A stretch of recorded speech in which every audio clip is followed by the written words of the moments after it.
بسم اللہ الرحمن الرحیم۔ تمام دیکھنے اور سننے والوں کو السلام علیکم۔ ناظرین، نبی کریم صلی اللہ علیہ وآلہ وسلم اکثر اپنے اصحاب سے دریافت فرمایا کرتے تھے کہ کیا تم میں سے کسی نے کوئی خواب دیکھا ہے؟ ایک دن صبح کو آپ نے از خود بیان کرنا شروع کیا کہ آج کی رات میرے پاس 2 آدمی آئے اور مجھ کو بیت المقدس کی طرف لے گئے، اور ہم ایک آدمی پر گزرے جو لیٹا ہوا تھا، اور ایک دوسرا آدمی اس کے سر کو پتھر سے کچل رہا تھا۔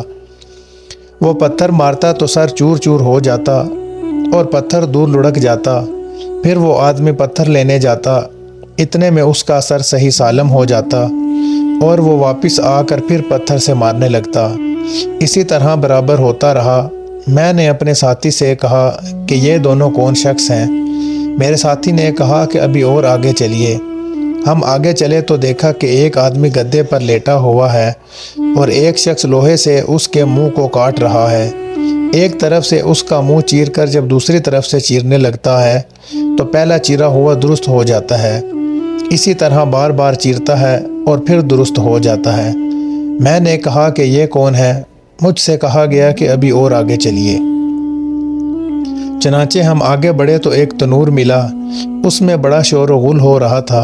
تنور میں جھانکا تو ننگے مرد اور عورتیں تھیں۔ آگ کی لپٹیں ان کے نیچے سے لپکتی اور وہ شور مچانے لگتے۔ وہاں پر بدبو ناقابل برداشت تھی۔ میں نے پوچھا کہ یہ کون ہے؟ مجھ کو حکم ہوا کہ ابھی اور آگے چلیے۔ پھر ہم ایک نہر پر گزرے جس کا پانی خون کی طرح سرخ تھا۔ اس میں ایک آدمی تیر رہا تھا اور ایک دوسرا آدمی نہر کے کنارے بہت سے پتھر لیے کھڑا تھا۔ وہ تیرنے والا جب کنارے پر آتا تو اپنا منہ کھول دیتا اور کنارے والا آدمی ایک پتھر اس کے منہ میں لقمہ کے طور پر ڈال دیتا۔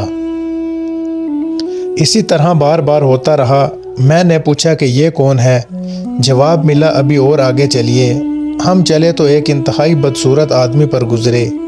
اس کے پاس آگ تھی، وہ آگ کو سلگاتا اور اس کے گرد چکر لگاتا۔ میں نے پھر پوچھا کہ یہ کون ہے؟ جواب ملا ابھی اور آگے چلیے۔ ہم آگے بڑھے تو ایک سرسبز و شاداب باغ پر گزرے، اور باغ کے بیچ میں ایک اتنا لمبا شخص تھا کہ میں اس کے سر کو نہیں دیکھ پایا۔ اس دراز قد شخص کے گرد بہت سے بچے تھے۔ میں نے ان بچوں کو کبھی نہیں دیکھا تھا۔ میں نے پوچھا یہ کون لوگ ہیں؟ جواب ملا ابھی اور آگے چلیے۔ پھر ہم ایک ایسے وسیع اور حسین باغ میں پہنچے کہ میں نے ایسا باغ کبھی نہیں دیکھا تھا۔ اپنے ساتھی کے حکم سے میں اندر داخل ہوا۔ اس میں ایک ایسا شہر تھا کہ سونے چاندی کی اینٹوں سے اس کی تعمیر ہوئی تھی۔ ہم شہر کے دروازے پر آئے، دروازہ کھلوایا اور ہم اس میں داخل ہو گئے۔ اندر پہنچے تو ہمارے سامنے چند آدمی آئے جن کا آدھا جسم نہایت خوبصورت اور آدھا جسم بدصورت تھا۔ میرے ساتھی نے ان سے کہا کہ تم اس سامنے والی نہر میں کود پڑو۔ وہ جا کر کود پڑے۔ وہ نہر بہت وسیع تھی اور اس کا پانی دودھ کی طرح سفید تھا۔ جب وہ نہر سے نکل کر واپس آئے تو ان کی بدصورتی ختم ہو گئی اور پورا جسم نہایت حسین ہو گیا۔ پھر میرے ساتھی نے مجھ سے کہا کہ یہ جنت عدن ہے اور یہی تمہارا ٹھکانہ ہے۔ میں نے نگاہ اٹھائی تو ایک سفید محل نظر آیا۔ ساتھی نے کہا کہ یہ بھی تمہارا ٹھکانہ ہے۔ میں نے کہا کہ اللہ تعالیٰ تم کو برکت دے، مجھے اپنے اس ٹھکانے میں ذرا داخل ہونے دو۔ انہوں نے کہا کہ ابھی تو نہیں، مگر تم ضرور اس محل میں داخل ہوگے۔ میں نے شروع سے اب تک جو حیرت ناک مناظر دیکھے تھے ان کے بارے میں اپنے ساتھی سے حقیقت حال دریافت کی۔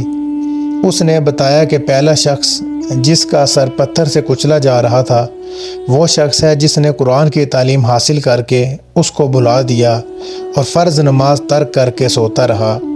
یہ برتاؤ اس کے ساتھ قیامت تک ہوتا رہے گا۔ اور دوسرا شخص جس کا جبڑا چیرا جا رہا تھا وہ آدمی ہے جو صبح کو اپنے گھر سے چلتا ہے، جھوٹ بولتا پھرتا ہے، اور یہ برتاؤ اس کے ساتھ قیامت تک ہوتا رہے گا۔ اور تیسرے وہ مرد اور عورت ہیں جو تنور میں ننگے جل رہے ہیں، وہ زناکار لوگ ہیں۔ اور چوتھا شخص وہ ہے جو نہر میں تیرتا ہے اور کنارے پر پتھر کا لقمہ پاتا ہے، یہ وہ شخص ہے جو سود کھایا کرتا تھا۔ اور پانچواں شخص جو آگ سلگا رہا ہے وہ داروغہ جہنم ہے۔ اور چھٹا لمبا آدمی جو کہ باغ میں نظر آیا وہ ابراہیم علیہ السلام ہے۔ اور ان کے گرد وہ بچے ہیں جن کی موت فطرت پر یعنی اسلام پر ہوئی، اور وہ 7واں قسم کے لوگ جن کا آدھا جسم خوبصورت اور آدھا بدصورت ہے، وہ لوگ ہیں جنہوں نے نیک اعمال کے ساتھ برے اعمال بھی کیے ہیں، مگر پھر ان کو رحمت نے اپنے دامن میں لے لیا اور برائی کا داغ صاف ہو گیا۔ حضور صلی اللہ علیہ وآلہ وسلم نے فرمایا، اس کے بعد ان دونوں ساتھیوں نے اپنا تعارف کروایا کہ میں جبرائیل ہوں اور ایک میکائیل ہے۔ علماء فرماتے ہیں کہ یہ حدیث عذاب برزخ کے ثبوت میں نص صریح ہے، کیونکہ انبیاء کا خواب سچا ہوتا ہے اور واقعے کے مطابق ہوتا ہے۔ ایک اور حدیث میں حضرت ابو سعید خدری رضی اللہ تعالی عنہ کی روایت ہے کہ میں نے نبی کریم صلی اللہ علیہ وآلہ وسلم کا گزر ایک ایسے دسترخوان پر بھی ہوا جہاں بنا ہوا عمدہ گوشت تھا، مگر وہاں کھانے والا کوئی نہ تھا، اور ایک ایسا دسترخوان تھا جس پر بدبودار گوشت تھا، وہاں کچھ لوگ تھے۔ پوچھنے پر بتایا گیا کہ یہ وہ لوگ ہیں جو حلال کو چھوڑ کر حرام کو پسند کرتے ہیں۔ اللہ تعالی ہم سب کو سمجھ کی توفیق و ہمت عطا فرمائے، آمین۔